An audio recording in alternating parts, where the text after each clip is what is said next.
ಕಾಲೇಜಿಗೆ ಹೋದ ಯುವತಿ ಕಾಡಲ್ಲಿ ನಿಗೂಢವಾಗಿ ನಾಪತ್ತೆ.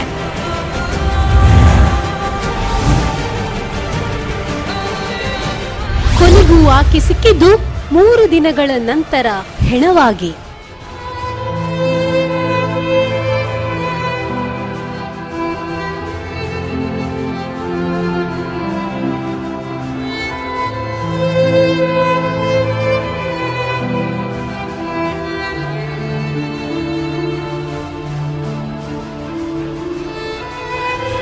ಇದು ಶಿರೂರು ರತ್ನ ಕೊಠಾರಿಯ ಸಾವಿನ ನಿಗೂಢ ಕಥೆ. ಕಾಡಲ್ಲಿ ಕರಗಿ ಹೋದ ಯುವತಿಯ ಅರಣ್ಯ ರೋದನ.